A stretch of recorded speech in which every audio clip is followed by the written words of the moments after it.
weeks later, there she blows. Grizzly Jig Company, next exit, hallelujah.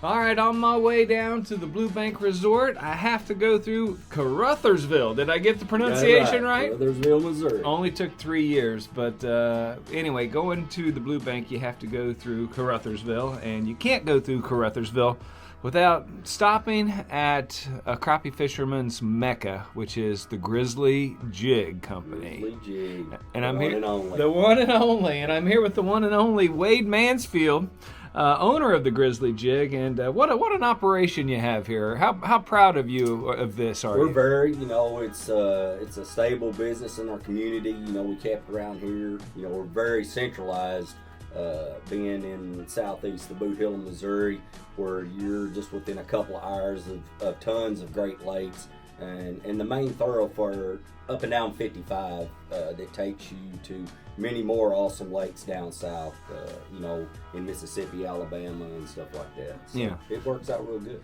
Now, I've been coming to the Grizzly Jig Show for about 6 years, and I've only been on the B&M team for about 3 years, so I've kind of got to see some of the inner workings since then. Yep. But man, what an upgrade that you have went from the little, was it a hardware store downtown? Well, technically, when we bought that building, it was actually a clothing store. A clothing store. Yep, and it was the old famous we had bought after they had shut down, and we just added on to the back. So back there where the poles were and the service center and the warehouse and stuff, we actually built a metal building on the back of that old 2-story clothing store. And I don't want to, insult you or anything, but it was kind of a compact, almost a small store compared to this Walmart experience box store that you have now, wouldn't you say? Yes, it was definitely tight fit for us. We kind of crammed everything in that building, and when we had our shows and stuff, you could really tell that it was elbow to elbow. Oh, yeah. Yeah, like the first time I walked in, it was on a Saturday, and I'm like, well, where do I go and how do I get there? It was just people holding poles and just packed in there like sardines. And now we're kind of, it looks like you're walking into a Costco. Yeah, it's, the main thing, we had always had a warehouse off-site. We bought this building back in 2015. Prior to that, we used the Brown Shoe Building, which was owned by the city. We had leased from them. So technically all the merchandise and everything that was coming in either at this facility or with the Brown Shoe. It was time to put everything together, cut down on some steps, time, man hours, stuff like that. And it's worked out, right? Yeah. Yes. Can you tell me a little bit about the design of the Grizzly Jig? Because it's decorated absolutely perfectly. I mean, you feel like you're walking into a lodge, but yet you have the convenience and the flow of like a big box store. Yeah, that was what we were worried about. We didn't want it to be like a big box store. We didn't want it to be just nothing but tall shelves and lines of product, which does make things a lot easier for displaying and stuff like that. But we kind of wanted to keep some of the feel that the old store had. Even back in the day, we used to do, it was Grizzly Jig Hunting and Fishing Outfitters, where we sold, guns and ammunition and clothing and stuff like that. We just we found our niche and we stuck with it, so we kind of got away from that stuff. But just like you and everybody else, there's tons of guys that crappie fish. They still duck hunt. They still deer hunt. It's just part of what they're used to. Yeah. We didn't want it to look like an old factory building, but we wanted to keep some of that still here to kind of give tribute to the old Colson plant that was here. So it was kind of, the design was based on kind of like a lodge barn feel / industrial.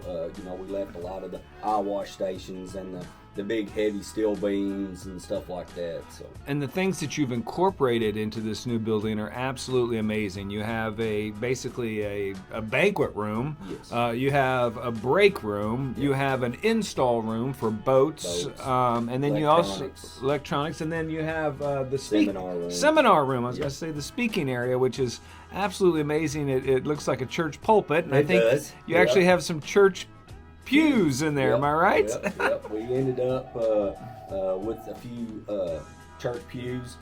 We found that it helped with the seating and stuff like that. It was kind of a spacing issue during the COVID time there, but since we passed that, it really works out real well. Oh yeah, yeah, it's very nice, and everybody can hear you, and you got a great stage with all sorts of fish and stuff. Even half a boat on your stage. That's it. What is that? A War Eagle. War Eagle. War Eagle reached out to us, and they wanted to be in part of the deal, so we were happy to have them, and it works out great. Makes it a great feel for people that love to fish. Am I right? That's right. Hey, one other thing. We were drinking a little coffee in here and talking about the duck hunting season and the crappie season and the Grizzly Jig show that's coming up this year. I want to talk to you a little bit about that, but man, what a great group of employees you have. Oh, yes. Can you talk about them? I mean, one guy said he's been with you for 9 years. Yeah, a lot of those guys which that has been with us, and they've been with us for a long time. The biggest thing without those guys working, they're the ones, they know the product, they're getting stuff out. A lot of times I still have people that'll text me and have called in and talked to the girls. The girls have been here for a long time.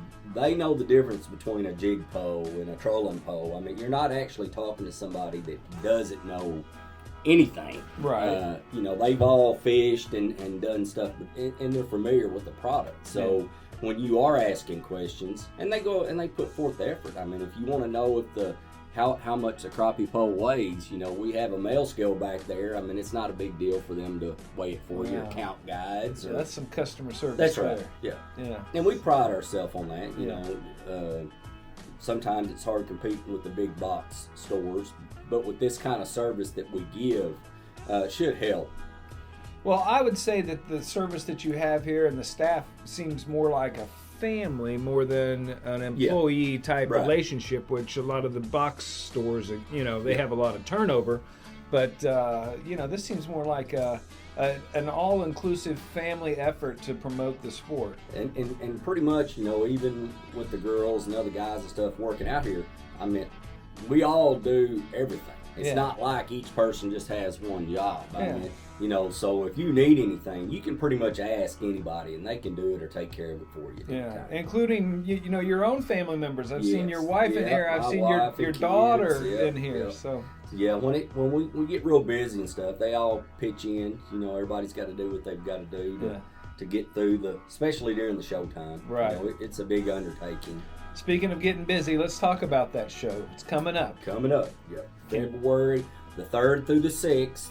This year it's a little week later. It's always the week before the Super Bowl. We're kind of pumped up to see what kind of turnout. Last year it was phenomenal.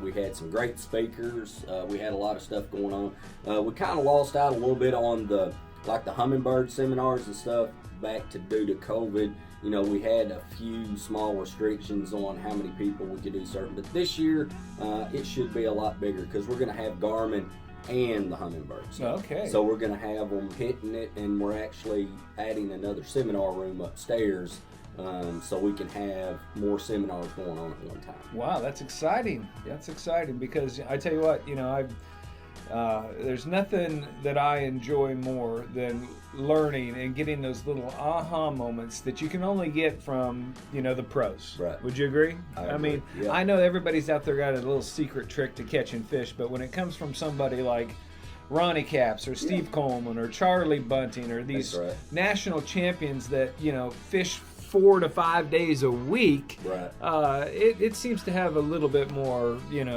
relevance. And that's the biggest thing that a lot of people, it's not like you're coming to a paid venue.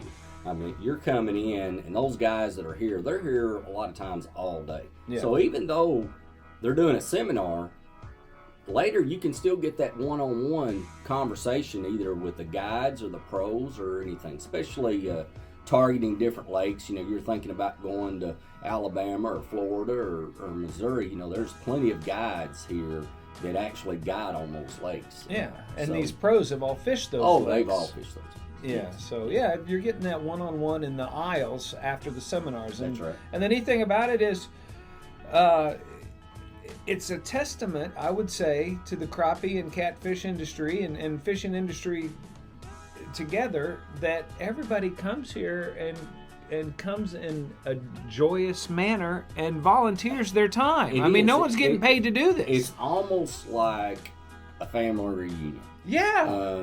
You know, when you went to a family reunion, everybody brought their casseroles and extra food and stuff, and everybody sat around and talked and caught up on everything. I mean, basically, it's the same thing. I mean, even while everybody's working and going, you can still see people split off in the corners, catching up, seeing guys that they hadn't seen since the year before, Yes. or that seen on the tour that they didn't have time to talk to them to. because they were too busy pre-fishing or getting through the Competing. tournament and then trying to get back home to their family and stuff like that. Yeah.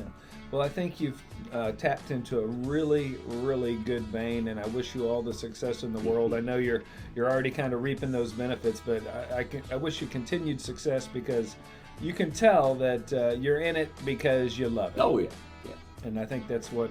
I fish less now. That's the issue. Yeah. You know, anytime you get into something you love, you know, it's Yeah. just part of it. It But becomes I enjoy it. the main focal point and your lifelong passion. That's it. Yeah. Well, thank you, Wade, for your time. Thank you, Kirby. Sincerely appreciate it. Yep. Thank you so much for watching Fish, Eat, Live. Our mission is to demonstrate the benefits of the Fish, Eat, Live lifestyle. We look forward to educating, entertaining, and attracting you to the healthy lifestyle of the great outdoors. We're definitely going to have some wholesome family fun on the water every Sunday at 6 p.m. So hit that subscription and that notification bell, because we want you to come be a part of this.